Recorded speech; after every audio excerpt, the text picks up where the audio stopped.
How's it going, sports fans? You've been caught listening. I'm Philip Diana, joined as always by my brother and co-host Vincent Diana, and today we've got another episode coming your way with a special guest, Andre Petties Wilson. Andre, welcome to the show. Got a lot of sports to talk about, a lot of Padres talk. As you can tell, we're down in the new City Connects. Andre's got the Padres background going on. So we'll start off. Welcome, Andre.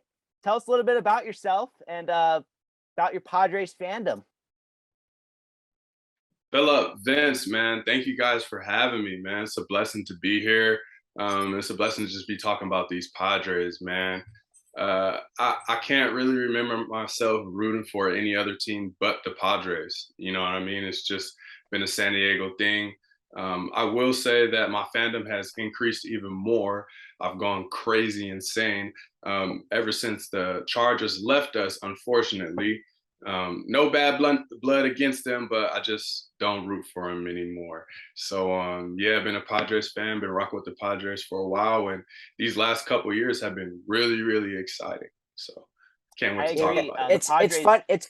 It's funny you say that because I'm the same way personally. Like ever since the Chargers left, I told Philip I can't buy a single Chargers thing that's titled LA Chargers. But something we were going to talk about, something I can buy, is these new City Connect jerseys. So what do you think about the City Connect? I mean, they released those.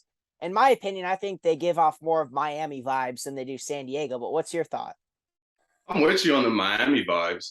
I think I set myself up and I had expectations for the uniforms, and I was really expecting the '90s Tony Gwynn colorway because that's my favorite. And then when I didn't get that, I was a bit disappointed. But the more and more I started to look at them, and then I separated the hat from the jersey, I started to like them more. I really don't know how they connect with the city, like as far as color wise. But hey, we got some new fresh uniforms, and the boys are playing good in them. So that's how I That's feel right. about them. I What do you think I about 'em, actually am. I agree with you, Andre. I at first when they came out, I wasn't really a huge fan of them, and it definitely took me kind of seeing them in person. I kind of seeing them at the Padres store and seeing the hats and the way they looked in person. They look great in person, but definitely when they released them, it definitely gave up a lot of Miami vibes. I personally wish they would have maybe incorporated some light blue, maybe some of that old sand color they used to have 2006, 2007. I think that would have been kind of cool. San Diego City Connect, the beach, like that banner you have in your background, like incorporating some of those like blues, the sand, a little bit of the white in there would have looked cool. That would have been cool to maybe have the cursive letters or the '90s pinstripes on there. That would have added some flair and definitely been a big City Connect. That's my opinion. I think that would have totally tied the city with the team and all the eras of Padres baseball all in one. You got the sand, you got the pinstripes, you got the '98, maybe the '98 letters. So I wish they would have done that, but I like them. I think that they're cool and they definitely are unique, and that's the point of City Connects, is to be as unique as possible. And I think the Padres achieved that. Yeah, they're swaggy. Yeah, I enjoy them. The pink too. It definitely the seafoam green, a little bit of pink for the sunset. Definitely a cool thing for the Padres. And speaking of the Padres, since we're here talking about the Padres, what are your thoughts on the Padres so far this season? They've had their ups and downs. It seems like they started out well. Bob Melvin kind of had the team. They were rolling, and then they've been kind of going through some struggles lately, kind of right before the trade deadline. It's a good thing it's happening now rather than after. But what are your thoughts on the Padres right now? How do you think the season has been? Honestly, I'm proud of the Padres. I'm not disappointed at all. I mean, obviously they've been slumping a little bit, but we all know with baseball, um, not everything good is going to last forever, you know. But I'm proud of them, especially doing what they've done with Fernando Tatis Jr. not playing not one inning, not having one at bat this year. Um, they're setting us up really to have a great second half here with the trade deadline approaching. So. I agree. Definitely piggybacking off what you said, the fact that I think they're 10 games over 500 now, uh, without Fernando Tatis Jr. is insane. I obviously, when he got hurt at the beginning of the year, I think most fans kind of saw the writing on the wall. This is another Padres season where there's all this hype and nothing's going to happen. But I think they've done a great job with Abrams. Hassan Kim has filled in nicely. Jake Cronenworth, obviously, they have the depth, and that's kind of something I commend them on. is the amount of depth they had. They have a lot more depth than they did last year. So I'm happy with where they are now. Definitely some improvements, but overall, it's been a great year, and definitely a great year for San Diego. I think it's been a pretty good year as well. Like, I mean, obviously people will say, every year you gotta beat the Dodgers. And right now, I think the only thing holding the Padres back is the offense. You can't leave runners, you can't leave the bases loaded and not get a run in. With no outs and the bases loaded, you go down 1-2-3. You can't be doing that. Also, the relief pitching, like Craig Stammen, just guys off the top of my head, Craig Stammen, Robert Suarez, Luis Garcia, like, it's been rough. It's been rough in the bullpen. The starting pitching can only go as far as it can. You got Mania, who's struggling right now, Snell. You got Darvish, who's actually been on and off, and then Musgrove, who just lights out. So I think right now the Padres are relying too much on their starting pitching. If they get some more bats in there, and I'm not saying they don't, because they have a lot of potential with their bats, but they need to get their bats to start working. And I think once they can do that, they can take over the West and eventually go into the playoffs and beat the Dodgers. Well, ahead of the trade deadline, one thing I wanted to ask you, Andre, is we're getting Tatis back. Is he the answer? Is getting Tatis back and getting all the guys back that are currently on the injured list? If I can name right now, I can name Drew Pomerantz, Will Myers, Fernando Tatis Jr., Robert Suarez. Those are the big names right now for me that come to mind. If all those guys come back, are the Padres set? Like, is this team still a playoff team, or are there still some moves that you think need to be made? I think a big move that we have to do at the trade deadline is getting Juan Soto. I think that'll be a big piece. I think if we don't get Juan Soto, I feel like our second place prize would be Tatis. Not saying Tatis is second to Soto, but I mean, it'll be okay opposed to last year with the trade deadline when we thought we were going to get Scherzer, didn't get him, and then just didn't get anyone. So also with the other guys being healthy, I think Dinelson Lamet is probably going to be back to full form, or at least working to get there. He's a guy that could be a starter or a guy that could come out from the pen. But like you were saying earlier, like, we've got guys, we've got depth. We just need the offense to step up. And with Tatis coming back in, that changes the lineup ridiculously amount. And then just with Soto, if we're able to get Soto and Tatis and Machado in the same lineup, that's a dangerous one. It definitely is a dangerous team. I would honestly love to see Juan Soto in the lineup too, but what I don't want to see is have them get Juan Soto and in return get rid of their prospects. I saw something on Instagram how they were looking to get rid of Mackenzie Gore, CJ Abrams, Robert Hassel III. Just those are like the three. And I was just like, okay, well, that's the future right here. You can see the mistakes the Padres have made in the past, getting rid of Corey Kluber, Trey Turner, Anthony Rizzo, Miles Michaelis. And it's just like, and even David Freese, who went on to become the 2011 World Series MVP. But it's like their farm system has so much potential and it's always ranked really high. But I personally like Juan Soto. I'm just not into giving up all these prospects to get him. I'll pay cash for him. Like, I'll pay some cash. Maybe I'll unload Hosmer's contract if they're willing to take it. But and maybe Will Myers too. But I'm just not looking forward, and I'm not into getting rid of the farm system. Yeah, I'm going to piggyback off that one a little bit. As far as Juan Soto goes, I would love to have him in the lineup. I definitely don't think, contrary to what Andre said, I don't think the Padres should actually pursue him, only because, as Vincent mentioned, there is going to be a massive prospect haul the Nationals are going to get. And not only that, but the Padres are going to have to take on, or at least what I heard in reports, is that the Padres are going to have to take on either Patrick Corbin or Steven Strasburg's contract along with Soto. So either way, they're not really setting themselves up to be good in the future. You mentioned they're going to be giving away Abrams, Gore, Hassel. I know Joshua Mears was thrown in the conversation a little bit. And to be honest, that's a lot. The goal for any team, and a good team that does this well, is the Houston Astros. It's to be good for a long time and to be able to have those prospects, to be able to give you the depth. And, when one generation ends, when Carlos Correa leaves, you have a Jeremy Pena that can step in and take over and fill those shoes. The Padres, if they get rid of Abrams, granted Tatis is young, he's going to be there a while, but Abrams fills in nicely. If you can't extend Cronenworth, Abrams is your answer. If Machado goes down, you can maybe slide Abrams over to third. There's so many things. They're good with their depth right now, and I don't think they should compromise that for one guy. One guy is not going to win the World Series for you. And if you really want a good example of that, we can now go ask Billy Epler, and we can go ask the Angels how they're doing, because they have the two best players in the game on the same team, but they can't afford anything because those two players are taking up so much of their contract. And Juan Soto would probably do the same thing. He's already turned down $440 million.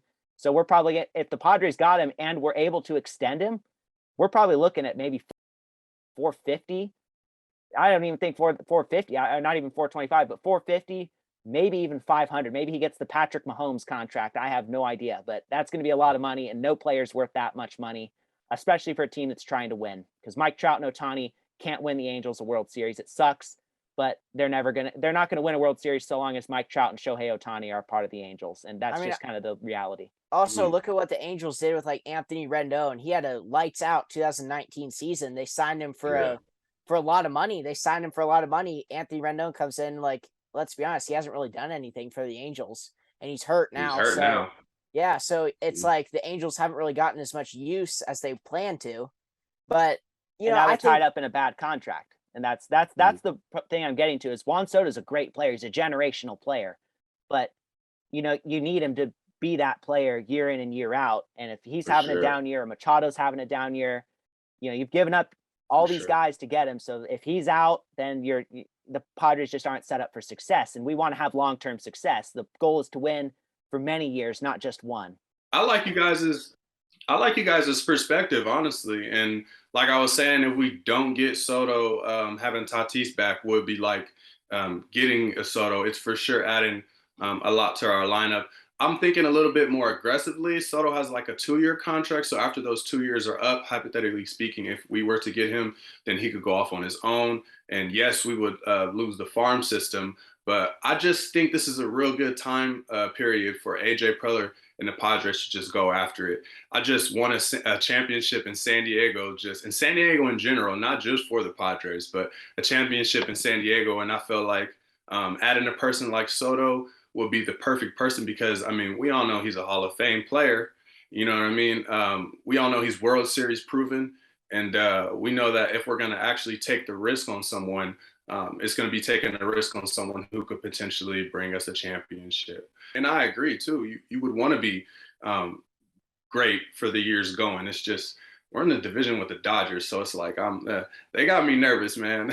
and what you're saying, that's a good point. Like with Juan Soto, and yes, you'd be giving away the farm, but you are right. If you give up the farm to get Juan Soto, AJ Preller looks like a genius. And if they win the World Series this year, he looks like a genius for doing it. Look at the Chicago Cubs in 2016. They got rid of the entire farm system, like Gleyber Torres. Like that was a future for the Cubs, but they had to get rid of him to get guys like Chapman, because they needed those weapons in the bullpen and on the team to win them the World Series in 2016. So honestly, I think if AJ Preller wants to win now, which I know he does, getting Juan Soto and giving up the farm, if that means winning a World Series, I'm totally fine with it. Absolutely. I totally agree with that, because it's easier for a fan base, a fan base like the Cubs right now. The Cubs are, I mean, they're not what they were. They sold everybody last year. Even a team like the Nationals, who've lost Trey Turner, Bryce Harper, they've lost Anthony Rendon. It's okay. It's a little bit bearable for Nationals fans, because they'll forever have the 2019 banner hanging up in the rafters. So like what Vincent said, I totally agree. If that means, if we win a World Series with Juan Soto and all the prospects are gone, and that means that the Padres suck after 2024, 2025, it's okay. We got a World Series. I'm okay with that. So yeah, I agree. But if we don't get Juan Soto, I want to get your guys' take. What are some outfield options that you think the Padres should go after? I was thinking Benintendi, but Benintendi got picked up by the Yankees. So Benintendi was my second behind Soto. So I can't really think of anyone. Most definitely not Joey Gallo this time around. Oh yeah.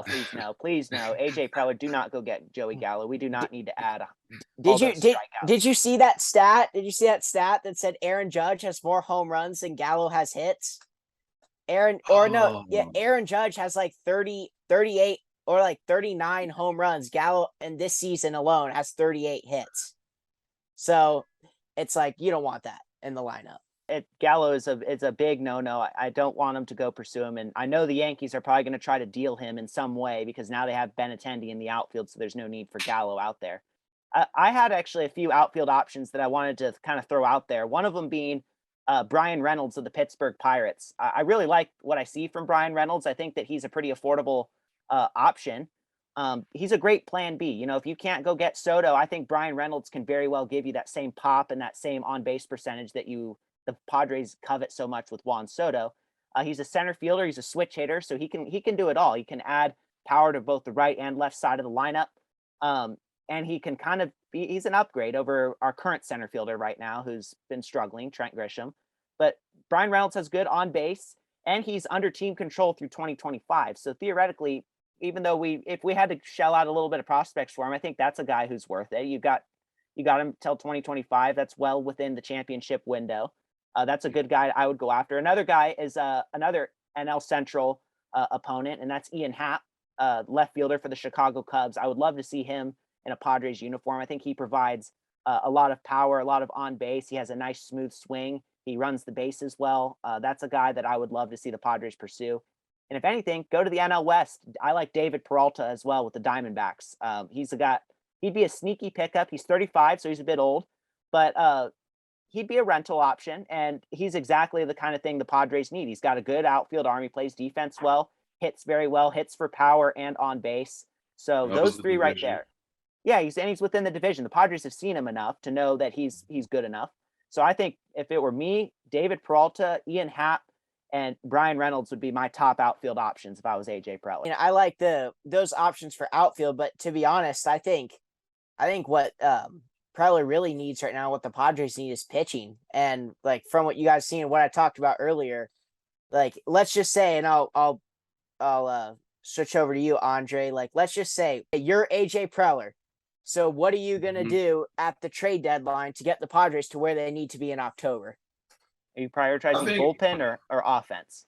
I think yeah, for sure, adding someone for the offense. Other than Soto, another outfielder will be good. I think we've got enough guys on the infield that are really versatile with Kim, Abrams, Cronenworth. Cronenworth can even play first. When it comes to the outfield, I like that new prospect we just brought up. I think he's number 43. I'm not familiar with his name yet. Oh, Esteury Ruiz. 45. Ruiz. Yes, yeah. that dude.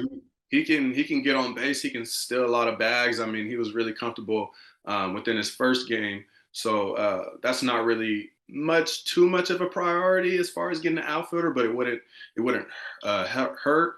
But I really think we need people coming out the bullpen. I think Vince, he said earlier, we're doing too much of a job of relying on our starting pitching, which has been remarkable this season. Yes. But, I mean, you've got guys like Manaea now kind of hitting that wall or just kind of hitting that slumping period where he has to just recalibrate it and getting it going. And, you know, I mean, if he's going out in the 4th or the 5th or, you know, I mean, any early exit, we need to have a bullpen that's strong enough to, you know, I mean, outlast the other team. And in our division, it's not easy. And especially you got teams like the Dodgers that are going to score a lot of runs. You know what I mean? Right now, our offense isn't producing like them or producing honestly as it should be producing. So we're going to need that defense to pretty much lock them up. So outfielders, I'm probably like medium on getting another outfielder. I mean, of course, unless it's Soto, but relievers, a big reliever would be nice. What are some names? Like for me, do you guys have any names that stick out to you? Like, though he would be expensive, I was going to say like David Bednar with the Pirates. Yeah, he would cost a little bit of money, but I was thinking more along the lines of I see with the Chicago Cubs, David Robertson. He's a quality reliever that I would go after. He could be that setup guy that you need. Maybe the Detroit Tigers, we just faced him this last series was Gregory Soto. He has some electric stuff. He's a power lefty. So he can come in, wipe out. He's got a nice slider curveball combination with a 98 to 100 mile an hour fastball. I'd love to see the Padres go after a guy like Soto or David Robertson. Even a guy from like the Colorado Rockies, Daniel Bard, another power arm right-hander who's also got great stuff. They need to figure it out because even in the beginning of the year, at least if the bullpen was struggling a little bit. You know, Tim Hill and Stammen and Luis Garcia had their struggles, but Taylor Rogers was so consistent. It seemed like we had everything figured out. But now Taylor Rogers is kind of hitting that bump a little bit, you know, that midseason bump. So we kind of need to give him some support or maybe get another closer type of guy where we can take the pressure off of Rogers a little bit and we can give two guys the ninth inning or have two guys that could go out and win the ninth inning. Dodgers are a prime example when they had Blake Trinan. They had Corey Knebel and Kenley Jansen all in the same bullpen, and they were really successful with that. I think the Padres should mirror that and go after three legit. They already have Taylor Rogers. I'd say go get at least two more legit bullpen arms you can go rely on and get you that World Series because that's what it's going to be. I think the bullpen right now, even more than the offense, the bullpen is the key because the offense is going to only score 1 or 2 runs, but you got to be able to hold the other team to less than 2 runs. Yeah, that's just what's Yeah, so I agree. that's just what's so frustrating about the Dodgers is they turn players like that were nothing and they turn them into something. I mean, look at Max Muncy. And also like recently, like Trace Thompson, the brother of Warriors Klay Thompson, he was designated for assignment by the Padres, goes to the Dodgers. He's lighting it up right now.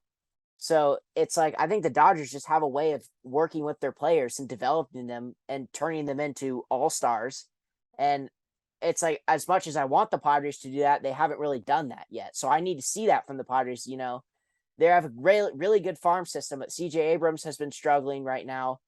Hassan Kim's struggling too. Even Cronenworth, he's kind of struggling right now. So I'd like to see him. I'd like to see everyone get together and hitting coach.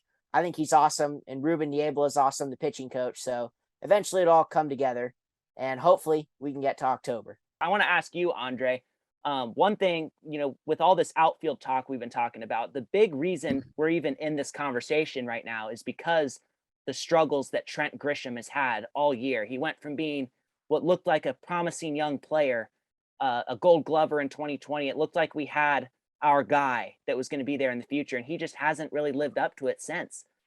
If you were the Padres right now, what do you think needs to be done with Trent Grisham? Do we send him down to AAA? Do we trade him? Do we release him? What do we got to do to get Trent Grisham back to being Trent Grisham? I think Grisham's struggles really come at the plate more than they do in the outfield. I know he's had a lot of bad plays in the outfield, but he's out of 213 total chances, he's only had 2 errors so far. But then you look at him on the offensive side, and he's got 4 stolen bags. I mean, Machado's got more bags than him, and he plays a position center field where that's your guy that's going to probably lead the team in bags. You know what I mean? One of your fastest people. And then you go back on the defensive side too. He's really shut down out there, but then he doesn't have a really strong arm. So then he only has 1 assist on the year as a center fielder. I think we should let him finish out the year. He knows that people are fighting for his spot. You know, with Tatis coming back, you also have the possibility of Abrams moving on to the outfield for the playoff push. I'm not sure if that would be permanent for the future. There's a lot of factors coming in. Maybe with Tatis coming back into the lineup, Grisham starts to get hot at the bottom of the lineup. You know what I mean? They can have that kind of first leadoff and second leadoff kind of duo going there. But I think he deserves to at least finish it out. I know his contract goes, I think he's up for arbitration, the Super 2 after the 2023 season. But give Trent Grisham some time. I agree. In my opinion, and I'll get to you, Vincent. I personally think they just should. His contract allows him to be optioned down. I think he has 3 more options. If I were the Padres, I think I would send him to AAA. Just let him get his swing right. I think all it really is just he's got the approach, and we see it. He can work a 3-2 count. It's just he strikes out more than he walks. So he's kind of been on the rough side of at bats. I think if he could go down to AAA, maybe work on that a little bit, work on his craft, work on the swing, and not be able to fall behind in that 2-strike count, but get ahead of those pitchers. I think he'd be just fine. So I think that they should send him down, let him work on it a little bit, and then bring him back up. I mean, if you send him down now, he'll be ready to go by the time the postseason's coming around. You're going to need a guy like that to give you a strong push or a strong couple weeks where he can just carry your team for a while, take the burden off of Tatis and Machado for a minute. I think they should I just love send him that down. idea. What do you think, Vincent? What do you think I needs to be love done that to Trent idea. Grisham? I kind of agree with both you and Andre. I think Trent, like what Andre was saying, I think Trent Grisham is a great player. But he's young, and when everyone goes through those struggles. But like what you were saying, it's not going to be any harm sending him down to AAA so he can get his swing down, so he can get everything worked on. But I agree with Andre. I don't think he should go anywhere. I think he should stay right here. This is his future.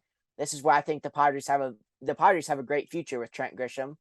To be honest, the Padres saved Trent Grisham after 2019 when he got released by the Brewers and picked up by the Padres. But yeah, I agree. I think he's traded over, but that was after the infamous Juan Soto incident. Basically, he got released because Milwaukee didn't want him after that.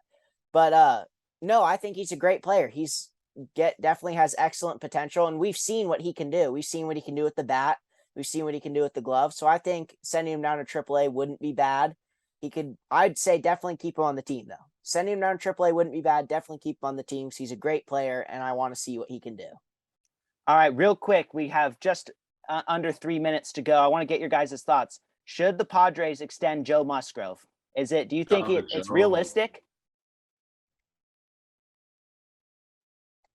I think that if the Padres extend Joe Musgrove, I don't think they should do a really big contract. I mean, we can see Musgrove throughout the entirety of his career. He hasn't really been as lights out as he is right now, though he has been a quality pitcher. So I think the best option for the Padres would be to extend him, but not for like a 6-year contract. I'd say extend him maybe at most 4 years. See what he can do in 4 years.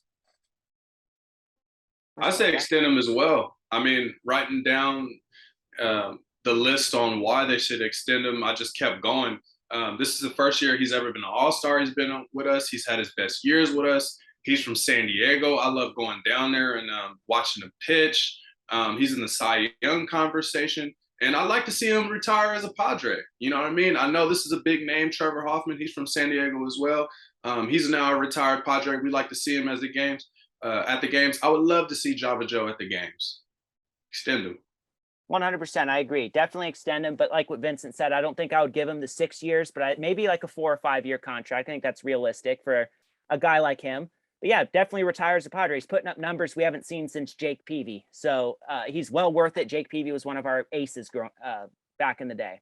So extend it, extend him, and just let's get a World Series, Padres. Thank you guys very much for listening to our Caught Listening episode. You guys got caught listening. I hope you enjoyed the content. Thank you very much, Andre, for coming on the podcast, sharing your thoughts on the Padres. Really appreciate that. Big Padres fan right there. But go give him a follow on Instagram. I'll tag him as well. AP Dub knows on Instagram. He knows his stuff. Active baseball player too.